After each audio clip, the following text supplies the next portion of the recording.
मन्नारा चोपड़ा का रो रो के हुआ है बुरा हाल। चलिए बताते हैं कि आखिर मन्नारा को रोना किस बात पे आ गया। दरअसल मीडिया राउंड घर के अंदर हुआ है और उस मीडिया राउंड में जो बातें बहुत सारे लोगों के दिलो दिमाग में बैठी हुई थी वो बातें सामने लाई गई हैं। जैसे कि कैसे आपने मुनावर को यूज़ किया, हर टाइम आपको मुनावर का वैलिडेशन चाहिए होता था, कैसे आपने मुनावर की ही बिचिंग की अनुराग के साथ बैठ के, अनुराग की बिचिंग की मुनावर के साथ बैठ के, आपको सना की आप दोस्त बन गई और सना से आप बाकी सबकी बिचिंग करती थी।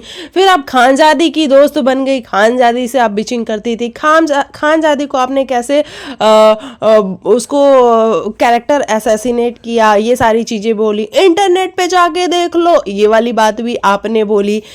तो मन्नारा चोपड़ा ने बहुत सारी बातें बोली। आयशा खान की तो भैया धज्जियाँ उड़ाई हैं, है ना।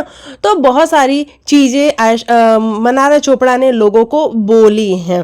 लेकिन जब मन्नारा चोपड़ा को वही वाला टेस्ट मिला, जब ईशा ने उनको बोला तो ईशा को बैश किया गया। हालांकि हम ये नहीं कह रहे कि ईशा को गलत बैश किया गया, ईशा को भी बैश करना जरूरी था क्योंकि ईशा भी हवा में उड़ रही थी, तो उसकी बैशिंग भी सही हुई है। लेकिन मन्नारा चोपड़ा तो हवा में उड़ ही रही थी।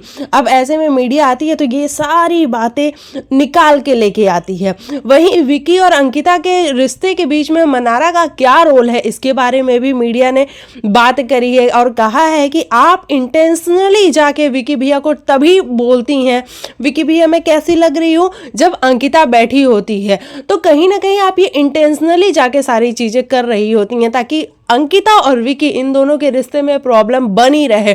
जब भी चीजें ठीक होती हैं आप फिर आ जाती है, विकी भैया कैसे हो, विकी भैया कॉफी पिए साथ में।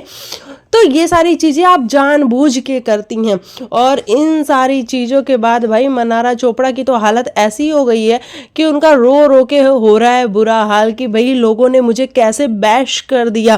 क्योंकि ऐसी वाली क्वेश्चंस मन्नारा के आगे कभी किसी ने रखे ही नहीं। वीकेंड के वार पे भी आपने देखा ही होगा कि मन्नारा को कैसे क्लीन चिट दे दी जाती थी हर वीकेंड के बार पे। तो ये सारी चीज़ें हमें देखने समझने को मिली हैं और इसके बाद मन्नारा चोपड़ा की हालत हुई है बहुत ज़्यादा ख़राब। देखना बड़ा दिलचस्प होगा एपिसोड, क्या कुछ होता है। आप लिखिएगा आपको क्या है कहना।